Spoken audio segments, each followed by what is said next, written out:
Before we get started, I want to say thank you to all of those who have donated to this channel.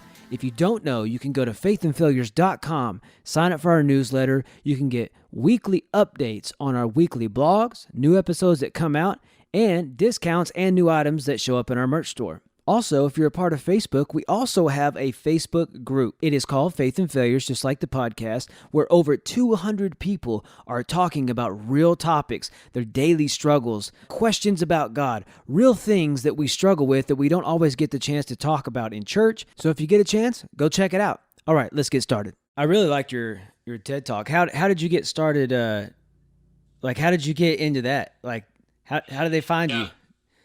Well, yeah, you find them really is how it works. So really? About 18 months ago or so, I left the corporate world and decided to get into some of this other speaking, coaching, that kind of thing. And one of the things I thought early on, a lot of the applications that you have, people are looking for people that have been a TEDx speaker. So I thought, well, let's see if I can plan to talk somehow. So it's a process. I mean, it's hard to find the applications forms. You kind of really have to mine for who's got openings, and you go through the application process. And they say it's usually like 80 to 100 applications before you may get selected. You may never get selected. Wow. They're super highly competitive. And so I felt very lucky to get it, and I ended up getting it. And then it was middle of March, I did it. And most of them had already been canceled. This was down in Arkansas. I went from Minnesota to Arkansas to go do it. Had to do it in front of an empty auditorium. Really? Luckily, they didn't cancel it. Yeah, it was super weird. So, yeah, it's super weird. You don't get the energy of the audience. And so, yeah, it was kind of a long process. You finally, 6 months probably of, by the time you get selected, by the time you actually do it, and just iterations upon iterations that they wanted to see and change and all that kind of stuff. And, well, that's cool that they still let you do it, though, even though it was empty. I was super happy. I had no clue that it was empty. I didn't know. Good, yeah. I mean, they edited it so it doesn't look empty or whatever, but, you don't get the audience laughter, which you could think, oh, they just cut that out. Yeah. But, yeah, it's super, you try to look around like there's people there, but it's really weird when I'm used to kind of going off of the energy of the audience, and so that was a really kind of a weird, disconcerting thing. Yeah, when we did we had to do live in church, and so the first Sunday, my pastor had something done to his heart, and he asked me, I do the worship, and then he asked me if I would preach. So I had nobody to feed off of, nothing to actually, and it was the weirdest experience I've ever had. And so it was, I understand. Now, answer this. I saw you were standing on a red rug. Did they tell you to stay in that little area? Oh yeah. Really? That's kind of the TEDx thing, the big red dot. That's kind of their brand signature thing. So yeah, you're supposed to stay on there, and sometimes that's for camera stuff, but it's really just they want that in all of the shots. Yeah. Well, I saw it, and I was like, well, because I noticed weird things just being, usually behind the scenes of stuff, and I saw that, and I'm like, oh, I want to ask him, because I wonder if that's if that's something that he had to stay on. One guy sort of incorporated into his talk where he actually intentionally went off the dot because he was talking about sort of living outside the norm or whatever, so he used that as an example of stepping off the dot. But that's pretty cool. They want you to stay on the dot. That's cool. First of all, thank you for coming on. Yeah, my pleasure. Really appreciate you. So I was looking, I just Googled your name. And so now, do you pronounce your last name Fredlund? Yep, Fredlund. Fredlund? Okay. You got it, yeah. So you can find him on the TED Talks. You can e-speakers. You can Speaker Match. Just type in his name and you can hear him speak besides on the podcast today. An amazing speaker. He kind of goes, how we first talked, and you started talking to me, was how your deconstruction of your faith and how you rebuilt all that and everything. And that was in itself just an amazing story. And I was like, wow, I've got to have this guy on the show. So thank you. Where can people find you if they want to look you up and listen to you? What do you have a website they can go to? I do, yeah. There's actually stevefredlund.com. So simple and easy. Out there, I've got links to wherever, and that's where I'm at. So I do speaking, coaching, podcasting, that kind of stuff. But I just send people there, and it's nothing really fancy, but that's a good starting point. Okay, so everything that he talks about today, whether it be organizations or any nonprofit, and his website will all be linked in the show notes, so you can easily find it and just scroll down and click on the link. So, do you want to go ahead and start with what your topic was today? For the TEDx or just in general? Yeah, you want to start from the beginning? I really like your story of the deconstruction thing. You mind touching on that a little bit? No, that can be the bulk of it too. It's hard to get into details on everything. But yeah, I can certainly start with that if you like. Yeah, I really like that. That's kind of the part of the vision of this thing. I really want people who believe and don't believe, with all the questions, I want them to question. Like, I think we Love it. in the church shy away from questions because we don't have the answers, and that's the opposite of what we should be doing. We should be seeking out the answers together. And so that's what it really reached out to me, and I was like, oh man, I gotta have them. So yeah, let's focus on that, because that is really that's a big part of my story for sure. Awesome. Yeah, go right ahead. Start from the beginning. All right. Start at the beginning. So, I guess the beginning is 50 years ago now, but, I grew up kind of in and out of the church a little bit, mostly a Lutheran church. And then I kind of fell away from church, just didn't do much for me. I didn't really understand it. I think I've always had questions, right? I've always been a questioner. I'm one of those personalities. I'm a 5 on the Enneagram, if anybody knows what that is, but always asking questions, and I just couldn't get really good answers. And so I kind of fell away. I didn't really fall away from my spirituality, but I fell away from the organized religion that didn't really make sense to me.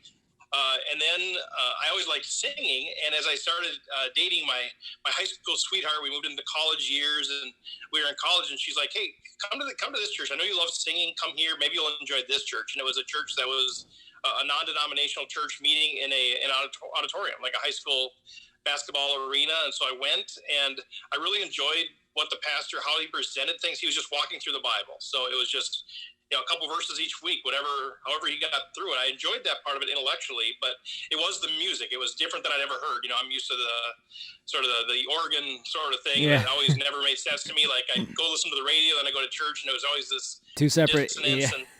I was like, this doesn't even make sense. This is weird. And so, this was the music where my first introduction to the music with, where they had a band. And I was like, oh, that actually makes sense. Yeah. Is the music itself. So that got me hooked back into church, and I enjoyed that. And from that point, for many, many years, I was really involved in church. So it was there. Then we started going to a more charismatic church back in my hometown when we graduated college.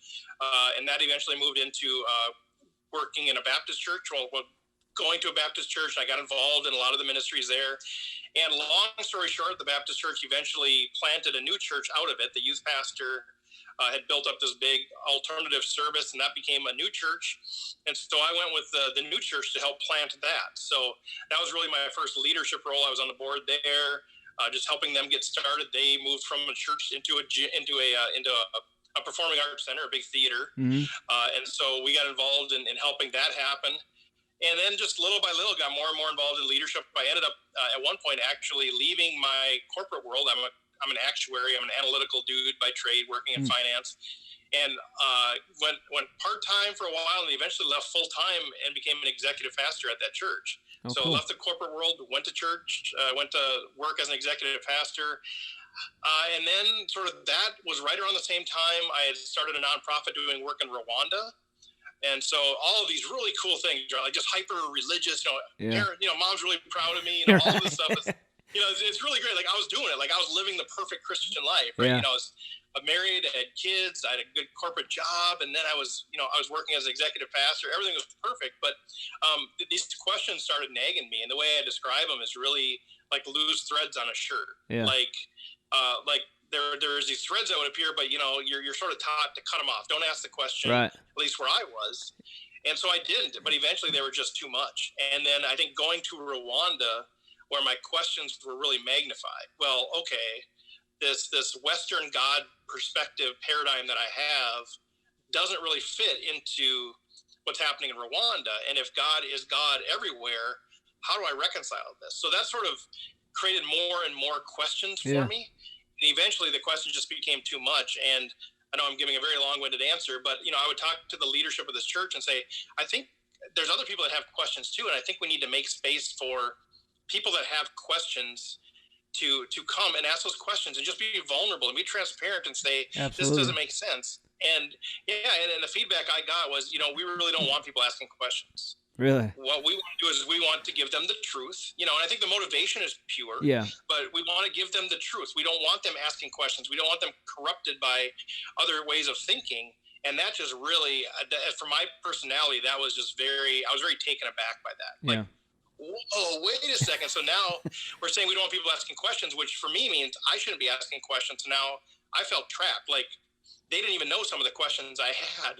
And I'm going up and I'm speaking from stage, fairly often. Yeah. And I have all these questions. And what if they knew I had these questions? And long story short, eventually it just became too much. I felt like I wasn't living a congruent life. Yeah. And I ended up leaving my board position. I was actually on the denominational board as well for Minnesota, Iowa.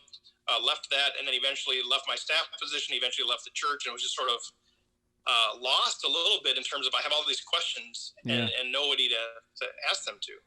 And so then there's a few of us that were kind of in that same camp, and we just started meeting and asking these questions and kind of what I call deconstruction. It was really just, well, what do we believe? If we can't reconcile that, then what do we believe? What's the bare bones basis of what we can believe? Yeah.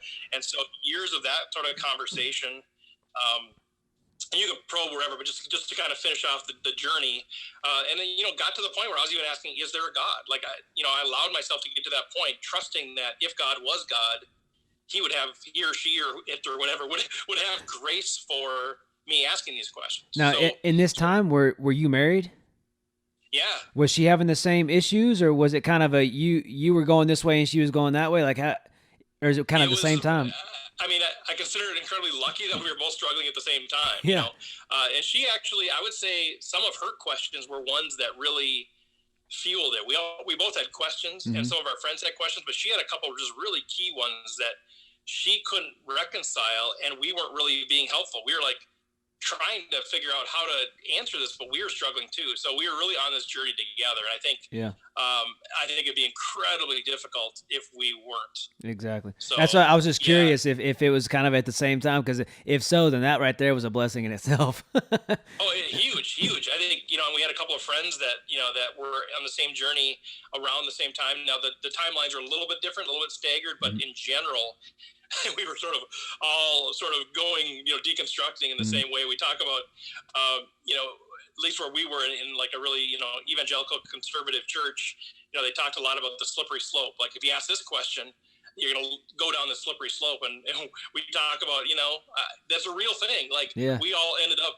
going down the slippery slope together. Like if we ever wrote a book, we said it'll be the cover. It'll be the four of us like going on a slide down with our hands up, like whee, adventures from the slippery slope. And I laughed, but you keep from crying because it was very, very hard to ask those questions and sort of deconstruct those things that we thought we believed. And it doesn't mean we were throwing them away, but just really, do we not? Why do we believe that? And that kind of thing. So we were going through it together. And then eventually we sort of reached a point where we said, all right, well, what do we believe? And now we're all four kind of in different places. But I really feel like over the last few years started this process of reconstruction. Okay, I know that I believe this. What does that mean? And kind of building my faith back up. And the beauty is now I feel like I really own it. Like before I felt like I accepted what people told me I should believe. And well-motivated people, I don't even mean that as a bad thing. But I just accepted it. Like, okay, I believe that. And they said, well, if you believe that, then you also believe this. Okay. So you just sort of, you add on like that. And then, I modeled the behavior of a good Christian person. And then, when it all kind of broke, I'm like, what do I really believe? So gave you a very long answer. Feel free to poke and probe wherever you want. No, that's sort of the high level view of my journey. I think those things that we end up doing, or that we end up falling in line with in our faith, are some things that we really need to question, because we need truth. God is the ultimate truth, so he's not scared of our questions. So we shouldn't be afraid to ask him, and the church people should not shun someone from asking important questions that can just change someone's life for the better, because you could, like you said, you could own it. You understand it. You really know what you believe, and that's what is so important.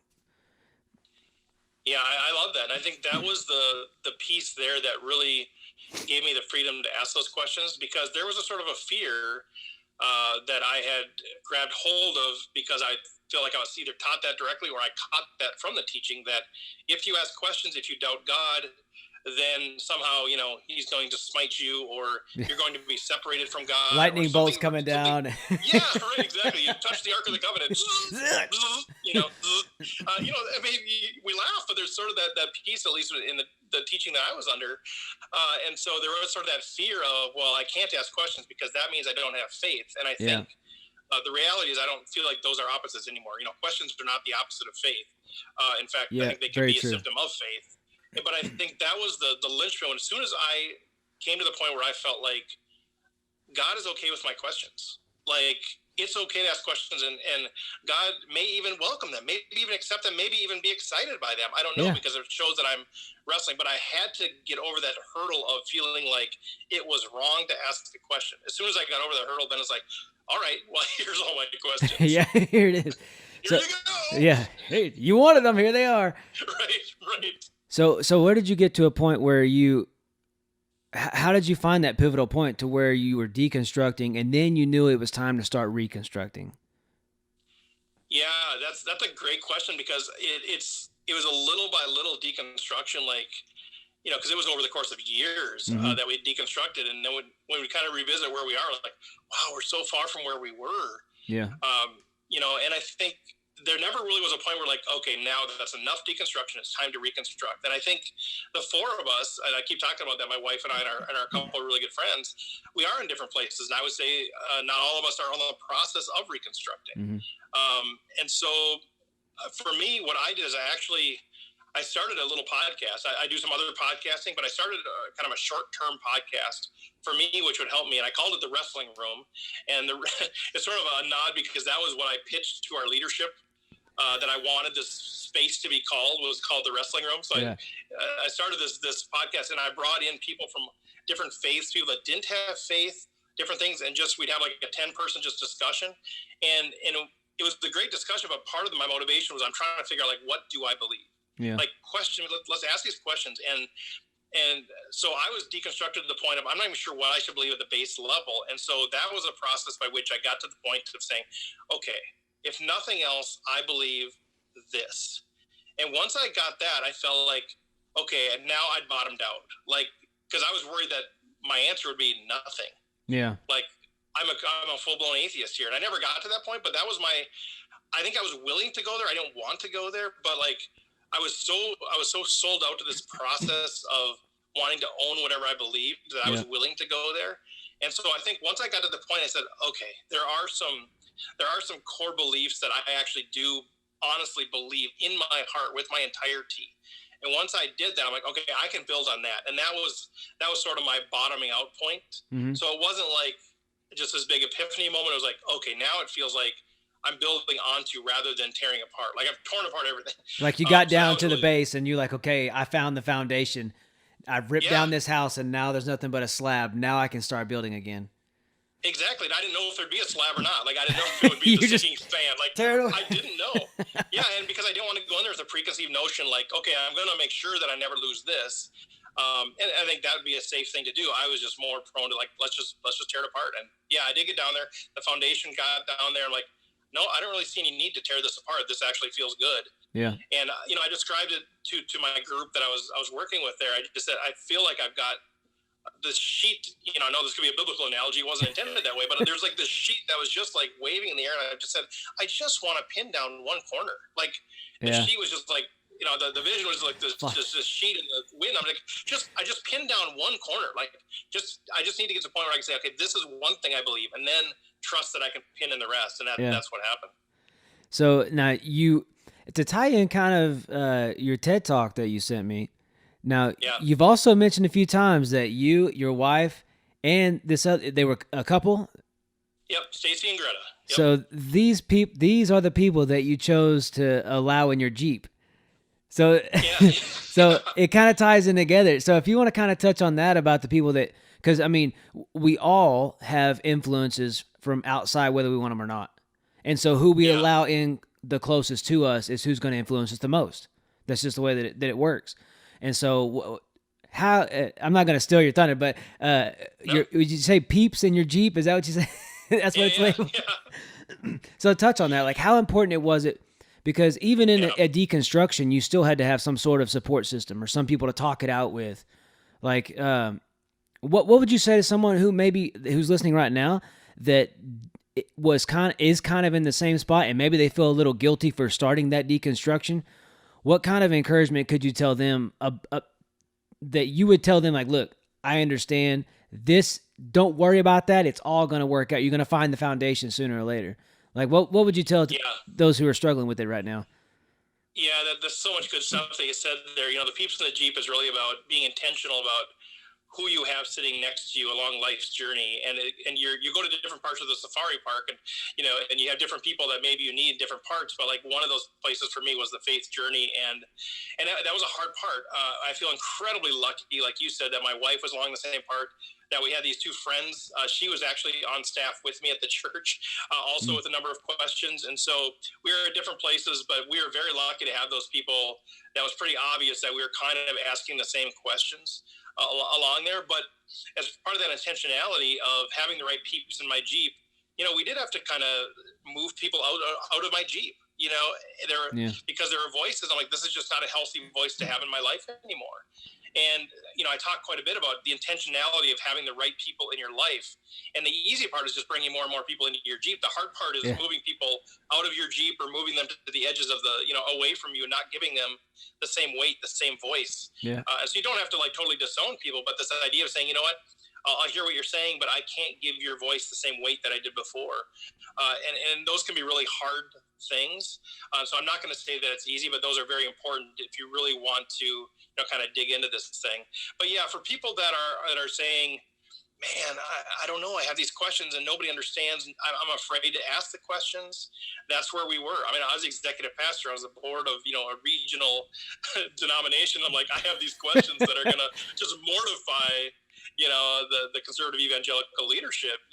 What do we do with this? And my wife is wondering, is there a hell? Maybe there's not even a hell. These are questions you don't bring up, in when you're in leadership of a church. And so we really struggled with, well, nobody's going to understand. And my wife is an avid reader, and she found authors, that were writing about these things that had these same questions. And as we started looking at those, so initially we took, our peeps in our Jeep were people that we'd never met. Yeah. They were authors, they were podcasters, there were people that were along the same journey, asking the same questions. And I think that was a big part of it, is to realize we're not alone. Do you have any references of books or podcasts that you listen to that I could cite below? Rob Bell was he's a polarizing figure in the community, but he was writing on this early on. He has a book called Love Wins. Anne Lamott is somebody that my wife was avid about. And so she would sort of take solace in some of these folks. And she has she would pretty much just be reading me quotes. Yeah. I should have her on the podcast to talk about, because she'd be like, oh, you forgot to mention. Yeah. My wife's smarter than me too. But I think for a lot of us, that was, Richard Rohr was another person who's still, he's a Franciscan monk, but he had some of these same questions, and just seemed like it made it okay to ask the questions. Yeah. And so what we found is through that, then we started realizing that, oh my gosh, these have been questions that have been asked for eons, for not just decades, like the Desert Fathers were asking these same questions thousands of years ago. Yeah. And then you start, if you start looking for it in the Bible, you're like, there seemed like there were people in the Bible that had these same questions, so, it's sort of, that's where we started before we had like Stacy and Greta to really glom onto this stuff, was realizing that we weren't alone. And then we found them and just had those conversations. But I think it can be a very lonely place to be there. What I would say, if you're listening to this and you're like, okay, that's great that you found somebody, but I don't know who to turn to. I would say, please just start knowing that you are not alone. Like, there are thousands and thousands. We've gone to conferences. We've engaged with thousands of people just in our small sphere who are feeling this way, who are saying, man, the faith that I had as a child I can't reconcile that to the world anymore. And I'm struggling with church and organized religion. And just know that you are not alone in that. And then it's a matter of, okay, where do we find these people? Well, maybe social media, for all of its negatives, there are some positive things. There are some groups that you can plug into. You can even put questions out there. Hey, I'm struggling with this. Who should I read? There are some ways.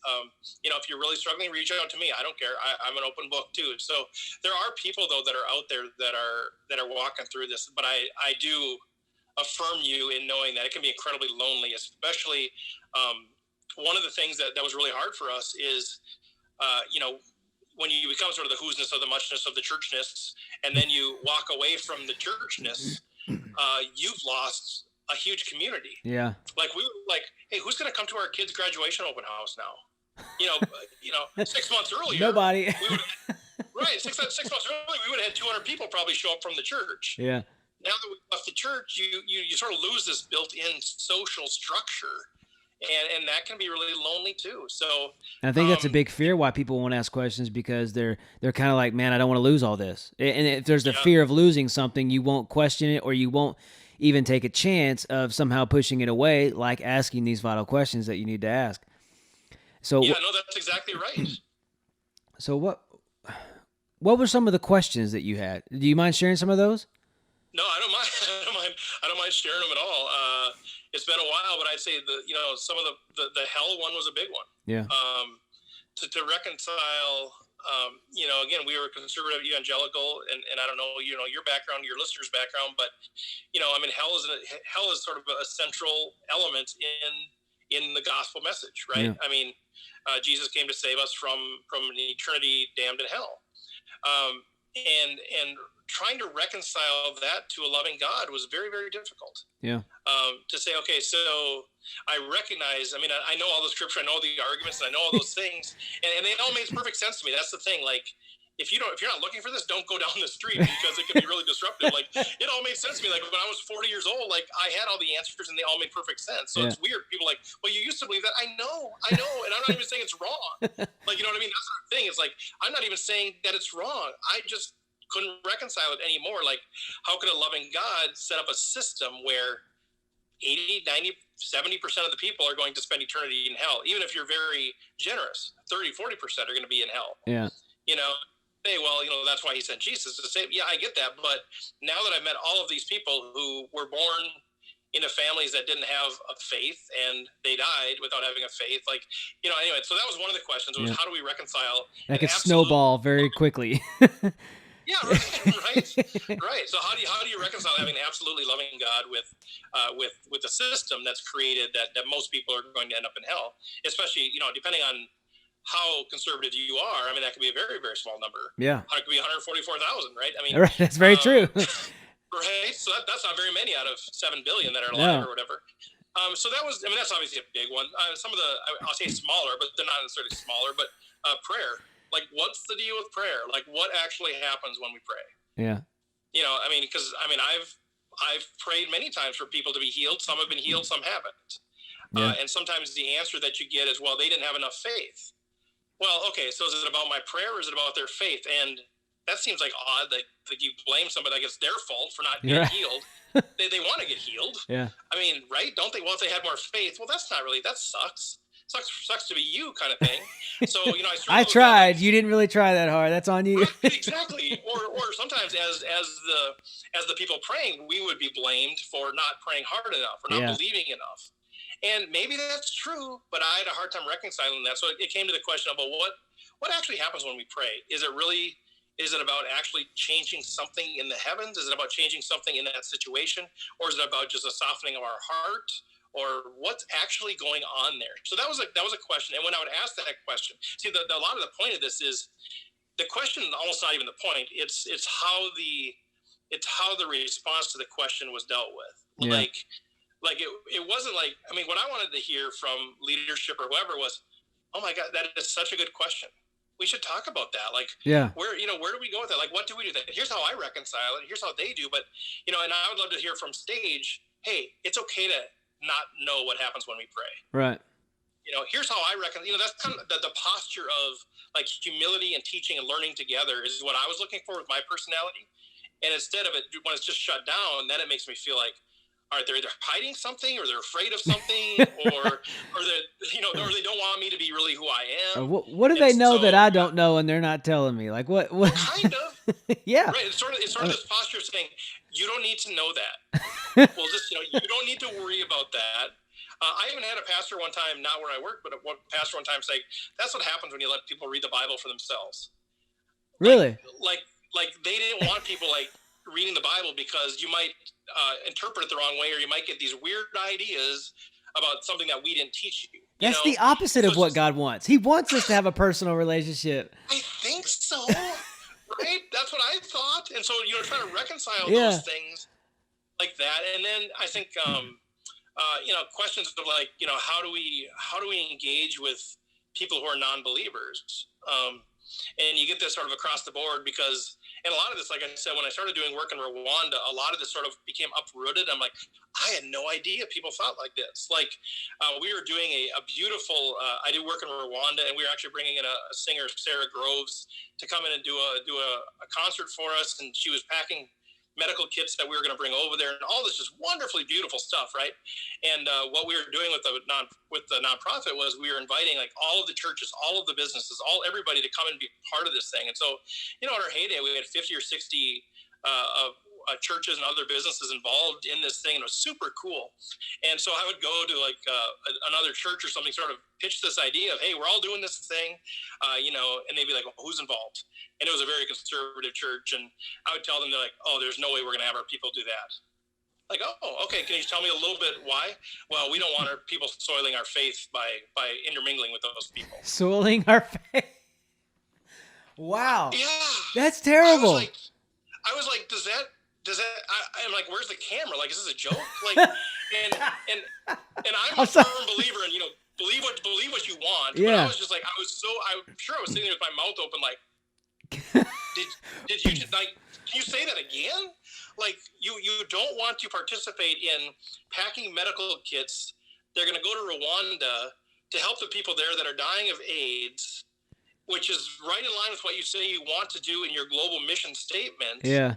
Because you don't want your people rubbing elbows with business people, like, or even people from other churches that are like Lutheran, I mean, like, wow, like, well, right. And again, as a questioner, I'm like, first of all, I'm taken aback, but then I'm trying to reconcile, okay, what state of mind do you have to be in to think like that? And I think one of my big takeaways is you must not really believe that your God is big enough to cover all people or something. Yeah. Like how is God not gracious enough to cover your flock hanging out with Lutherans or hanging out with business people? Like, yeah. And again, like I'm trying to say this with as much respect as possible, but those sorts of things reveal to me how many different paradigms there are of God. Like, it's not just, certain elements of faith, like, what is communion? Is it transubstantiation, or is it something like it's these broad sweeping paradigms of what or who is God that are so radically different among, I'm not even going to say denominations, among even different churches within the same denomination. Yeah. It's super interesting, and I found that fascinating. And part of me just wants to throw my hands and say, well, then who knows? Like, right. I mean, if there's that many, it's just, I understand that was the whole vision and the reason. I believe God put this in my heart for this podcast and the little Facebook group for Faith and Failures, because through my failures, my faith grew. And yeah, I think we end up building in the church, broad word, but we splice it up in denominations as a man-made thing. And that's, I want those walls to come down. We should be doing this together. We should be seeking after truth together. We should be trying to figure this out. None of us is going to have all the questions, but imagine if the people who have the nuggets of truth and we get all together, how much truth we can have in one spot. If we just bring down those walls and really want to work together and love each other in the way that we're supposed to. Yeah. Yeah, I think the key for that, that's sort of what I was doing with the nonprofit, was trying to say, let's tear down the walls. And I would even stand in front of, we'd have 1,000 people at our annual celebration, and I would say, you know what, I know in this room right now there are Methodists, there are Lutherans, there are Baptists, there are atheists, there are agnostics, there's straight, there's gay, there's all of these people, but for the sake of tonight, can we just be one church? Yeah. Can we just focus on the children of Rwanda? And I think people really resonated with that. They want unity. They want that. They get excited about that. But then when it comes to actually having those discussions like you're talking about, I think it's very hard for people to take that humble posture of learning from each other when they know that person believes this about communion, or women in leadership, or the sacredness of the Bible, or whatever it might be. Yeah. I think it's very hard for people to actually have that posture. And so I applaud you for doing that. And I think, the grand vision of having everybody do that, I'd love to see that happen. I don't know how realistic it is, but what you're going to do, hopefully through this, is you're going to connect with those people that have that that perspective, and then just enjoy that group of people that are willing to do that. You're going to attract that kind of person, and hopefully it can broaden out. But I'm an optimist by trade. It's just what I've seen in some of the churches makes me go, I don't know. It's going to be I'm not trying to be a downer. No, I get it. I think it's hard. It's harder for churches to do that, but there's individuals like the people that are listening to this right now that are going, Stephen, that sounds good.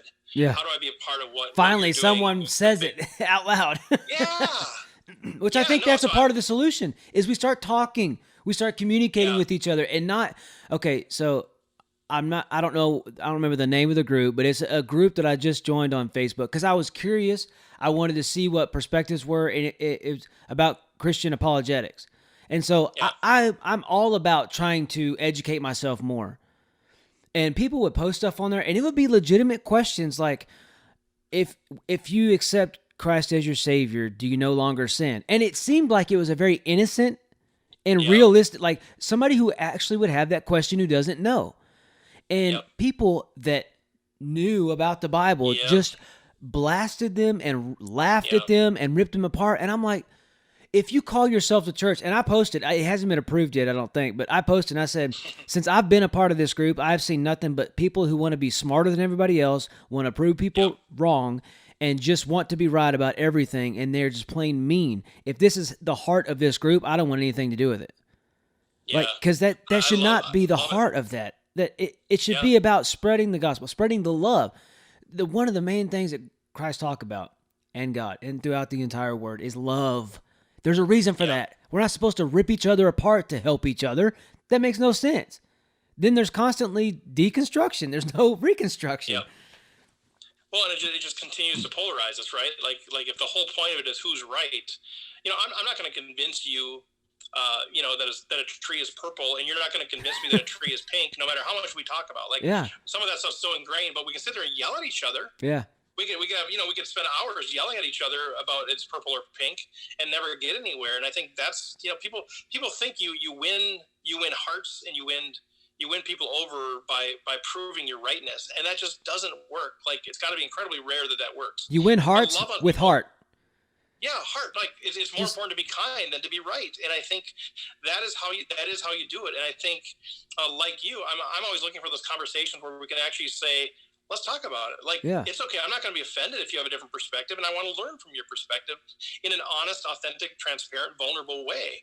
And I think that's hard to find, especially on social media, where there's people that they don't post anything themselves other than reactions to other people's posts, proving how right they are. And that does so much damage to the human psyche. But I think people posting those questions out there, and I've done it before, like too, where I'm just saying, this isn't intended to initiate any riot. I just am curious. And you just get lambasted and like, okay, I'm just done. And I think, so the people that are out there that are sort of don't have the peeps in their Jeep, they don't have their community of people that they can wrestle with, are left to go to social media. And that just ends up being a disaster out there. Yeah. But it's such a polarizing place that we live in right now. At least from the voices that you hear. Right. Usually the louder ones they're usually the louder ones, right? And I think that's a good reminder for people. Like, we hear all these people that are on one side of the aisle, all the people on the other side of the aisle, and they're just screaming at each other, and it's very hard to listen to. But I think it's important to remember that that's maybe like 10 to 15% on each side. That there's this broad people in the middle. The problem is you just never hear from them because they're not given voice. Or as soon as they decide to voice a rational discussion, they get lambasted and they're just out of there. Yeah. You mentioned the screaming, yelling. One of the things I put in response to the Corona deal that we're dealing with is there's so many people that are in fear about it. Yeah. And when people talk about being in fear about it, typically what happens is you get this polarizing argument. Either the people that join the conversation are the other people that are intensely fearful about it, or the people that are talking about how ridiculous it is to have fear. It's always extreme. It's always extreme. And my whole message in that is like, it doesn't matter if you're afraid or not, but here's what I'm trying to teach people, and kind of like what you're doing, like an appropriate human reaction to fear is kindness and compassion. Yeah. Like even if it's an unrealistic fear, and I'm not saying this is by any stretch of the mind, but like the point is when somebody's in fear, you should feel bad for them. Yeah. Like whether it's warranted or not, the appropriate response is empathy and compassion. Because that's and real fear kindness. to them.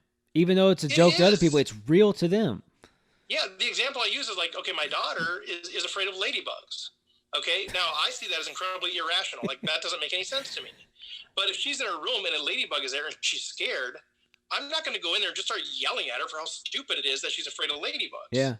You know what I mean? I'm going to take care of it, and then maybe we have a conversation later or whatever. But it's real to her. In that moment, it's like life or death, and it's like... It is. Or my wife having a mouse in the house. Like, my gosh, we don't need to react like that. But that's not the time for it. And if nothing else, we should feel sorry for that person, that they're in that fear. So yeah.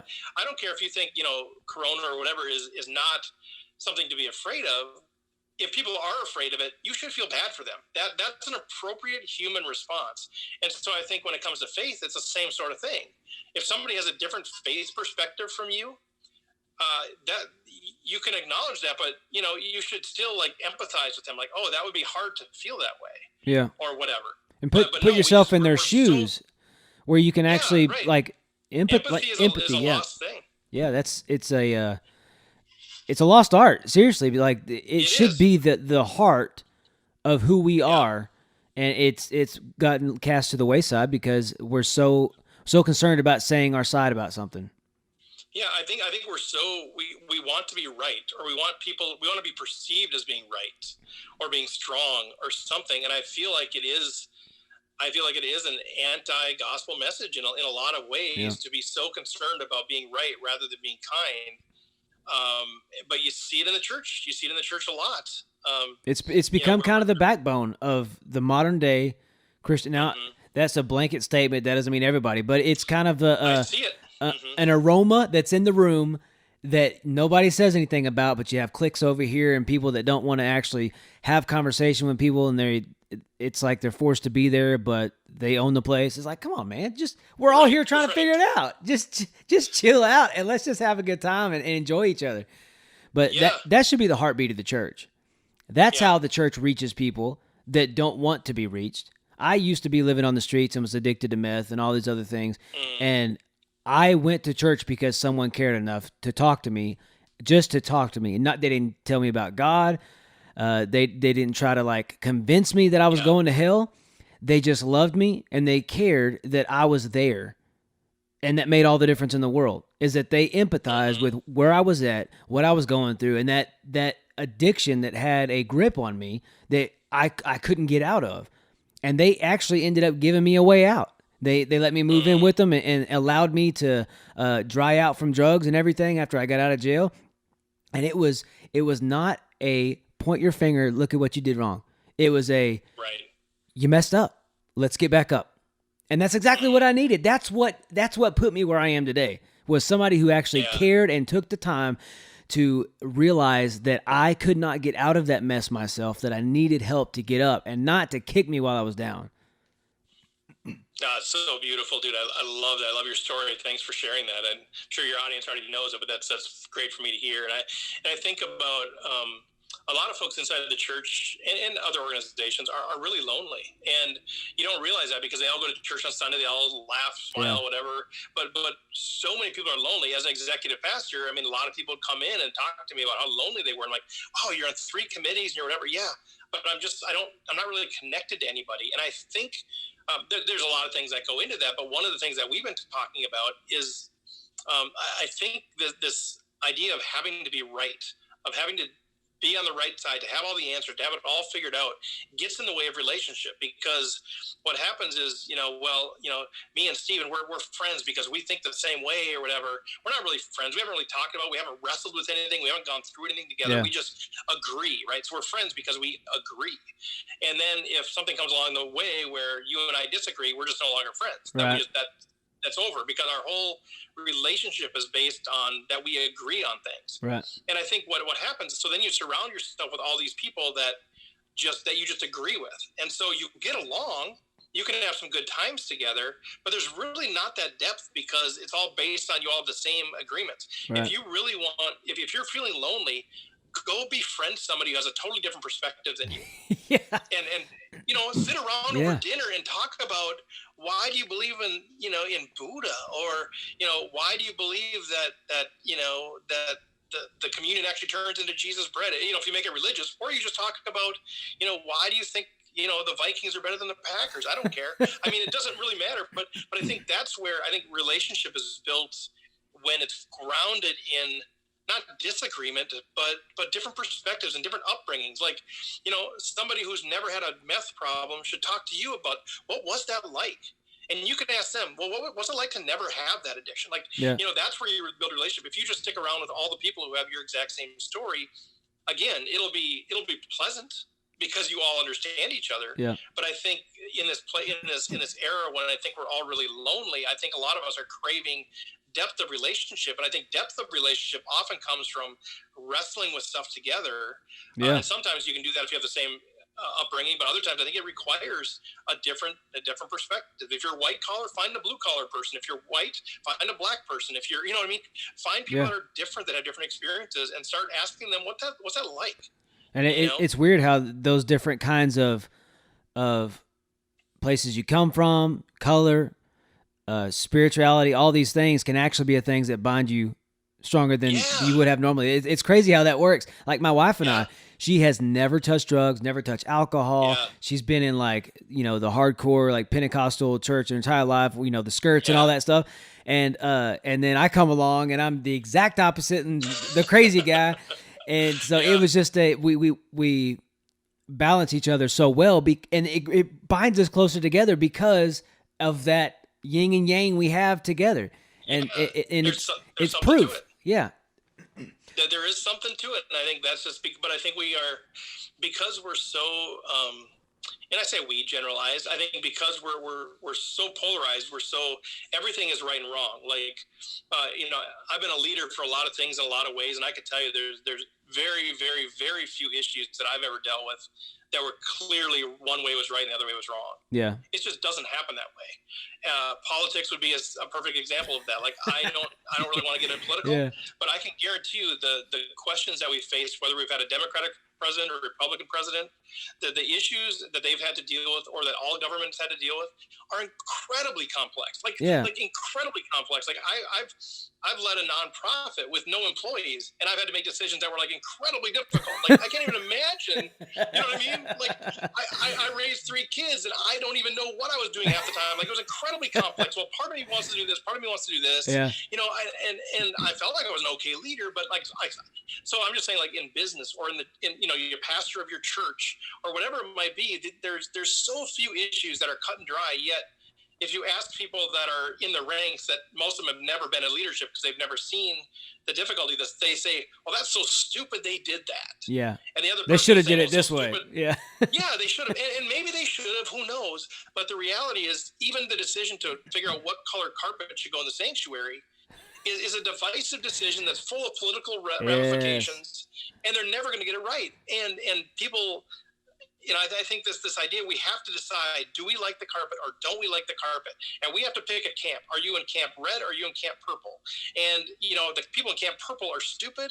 The people in camp red are right. And I'm going to hang out with the red. I mean, I'm saying this to be funny, but it's so true. Like, this is what happens. So we take every single issue, whether they serve, saltine crackers or Ritz crackers or whatever, and we form an opinion and we align with the people who agree with us, and we hate the people that don't agree with us, and we call that living life. And I think we're missing out on so much goodness, because we're missing out on all those relationships we could have with the red carpet people or the Ritz cracker people that have so much insight to life that we don't even listen to because they're idiots, So what would you give an advice for someone who, because I think major numbers, majority is people who look at things that way. Like, if you're not like me, you're on the other side of the fence. You're wrong. You're wrong. Mm-hmm. I'm right. And I'm going to do everything I can to get it to you that I am right, so that, I mean, really, if they changed their answer and came on our side, would we like them any better? Probably not.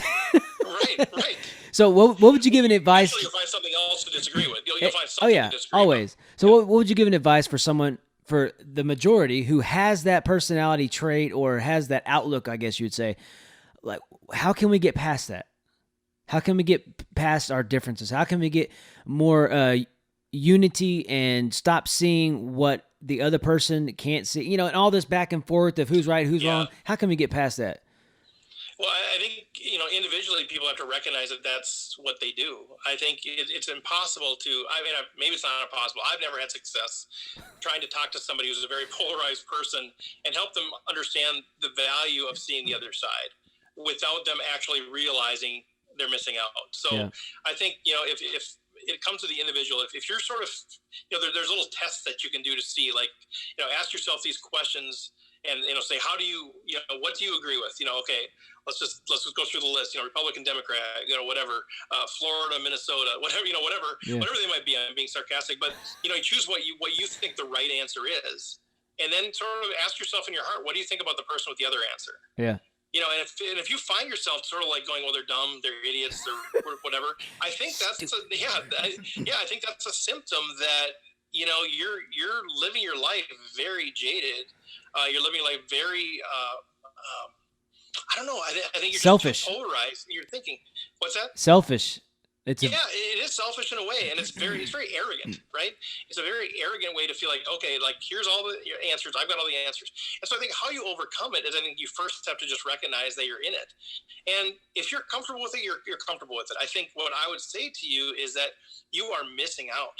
All of those relationships that you are not in because you can't associate with someone who prefers red carpet, you're missing out on a huge chunk of life and a huge bunch of people that are good-hearted people. They just happen to prefer red over purple. Yeah. Like, I think so. I think you're missing out. Now, if you say I'm okay with that, well, then that's your prerogative. Yeah. Just be aware that you're not going to have the depth of relationships. You're not going to have the level of relationships.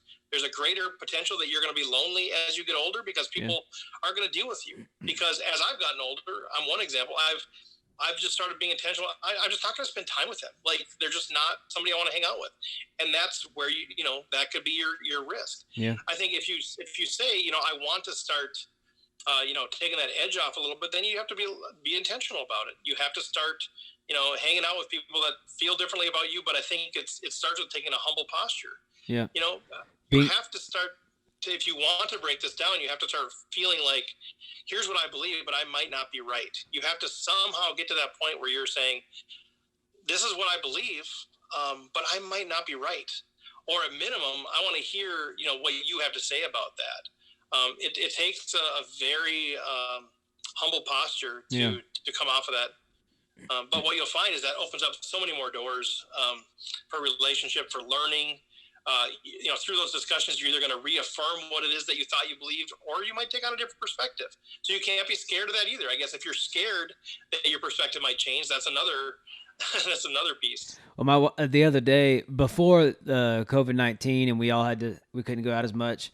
There was a certain, I guess, their denomination, and they came and there's two of them, and they came to my door and they were knocking, and it was a husband and wife. And so when and it was the second or third time they came by, and they give me pamphlets and stuff to read. I put it on my desk, why not? And I came inside, and my wife was like, "You were out there for like 40 minutes. What were you talking about?" I was like, "Baby, you probably don't even know how many people just shut the door in their face or won't even answer the door. I'll hear them out and let them talk. Why not? I mean, it's not hurting me."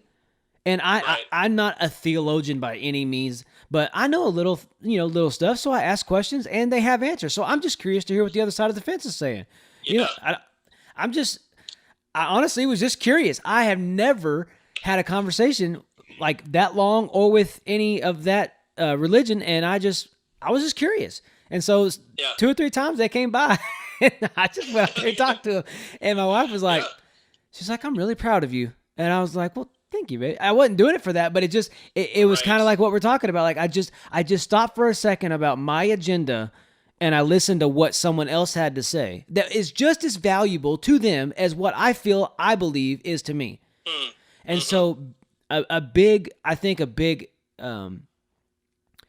a bridge burner between beliefs, races, politics, all these things is that we stop self-analyzing and we stop being so self-aware and we're just concerned about what we spit out all the time. And when we start looking internal, then we realize that we're just like everybody else. We're all struggling with something. Right now, we're all looking for toilet paper.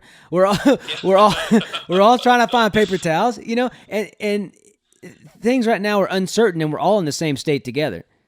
And so I think this particular time that we're in right now should be a very leveling playing field for all of us to realize that, we are all in this together.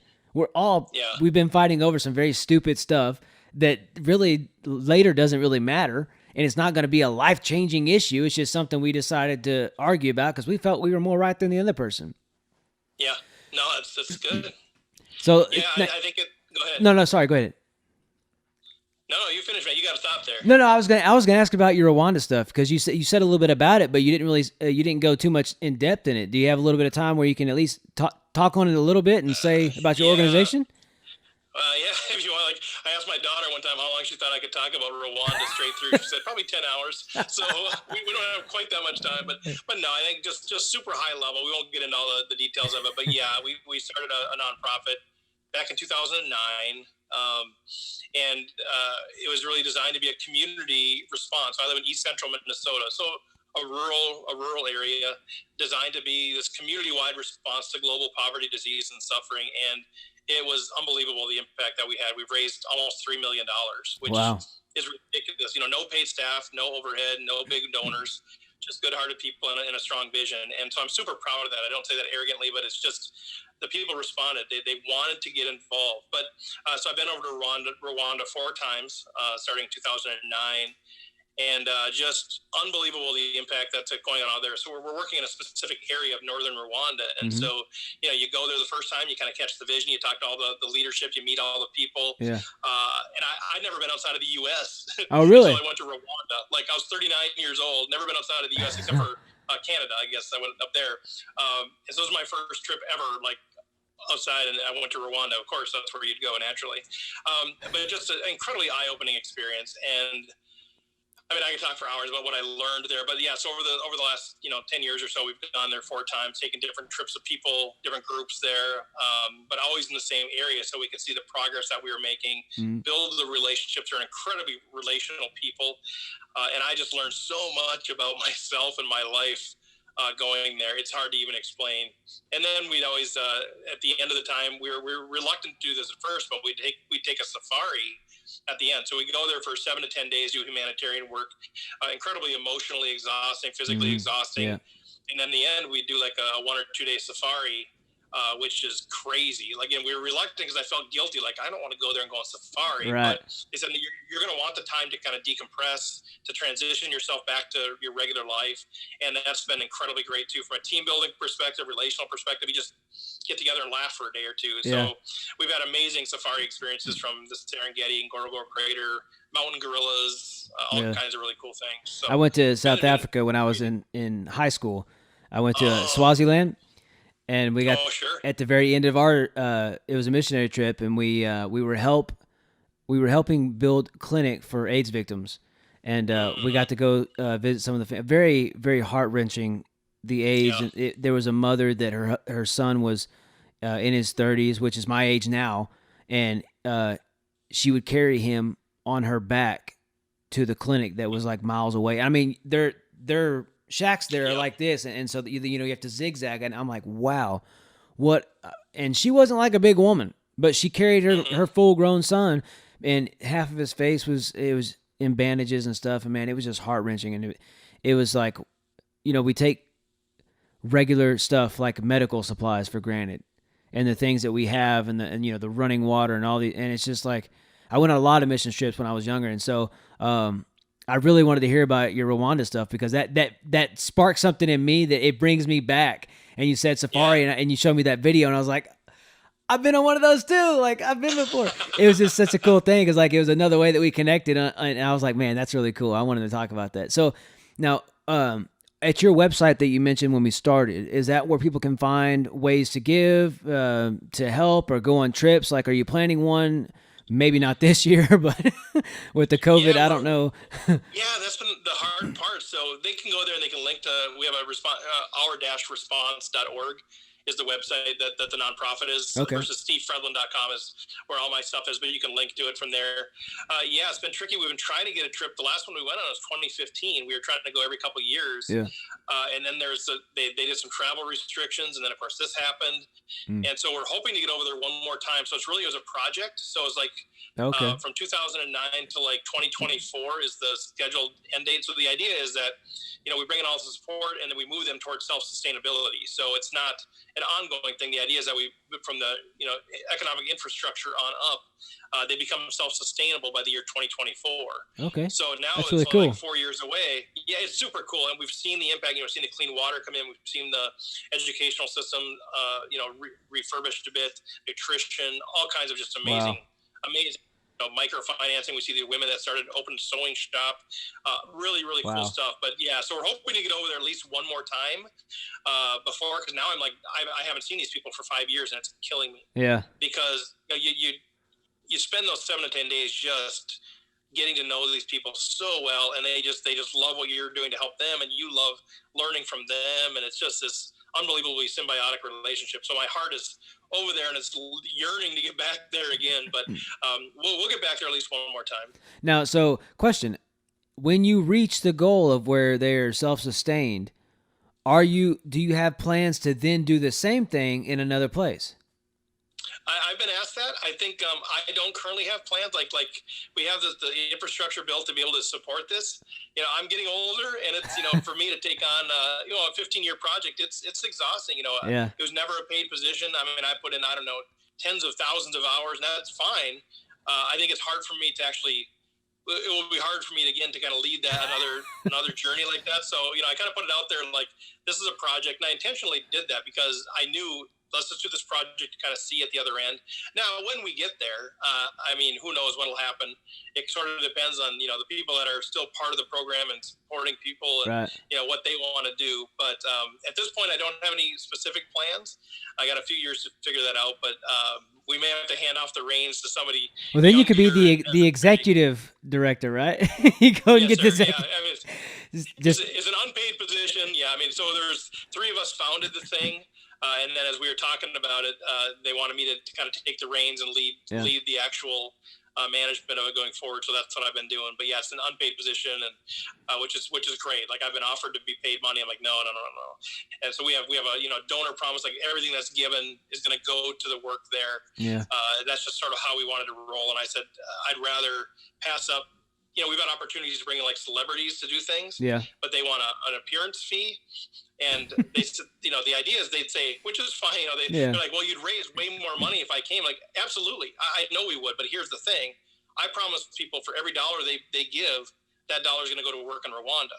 And I don't have the money to pay you out of pocket. So something has to give. Like, even like, okay, let's say we do an event and we raise $10,000, but we could bring them in, pay them $20,000, and we raise $50,000. Well, we made $30,000. That's way better than 10.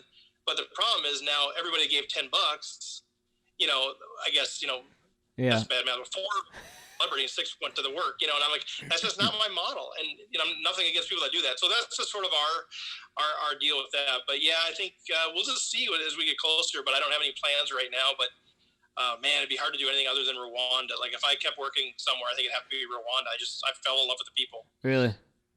So now you said, you know the deal. Yeah, it was just the heart of the people there. Like it just, and it was weird. I don't know if it was because I was white or American, but they immediately think you're a celebrity and you're rich. Yeah. I'm like, I was like, I guess my life is better than yours, but that's not how it works in America. It's incredibly awkward. It's incredibly awkward, humbling, but yeah, that is sort of how we were welcomed as well. And it's this weird part to be like trying to deny them. Like these people brought us into their house and they gave us like 3 peanuts to share. Like it's all they had. Yeah. And it's this weird place that, well, do I accept it or not? Like I don't want to take their food, but I don't want to turn down their hospitality. Right. And they look at me like, well, he could miss a meal, so it's a weird sort of thing, but they're just so grateful. And, and I think that's an honoring place to be. And so I think I tried to look at it as, okay, it's not about me. It's about I'm representing the people that are helping you, that care about you around the world. And so I can accept that on behalf of all of the people.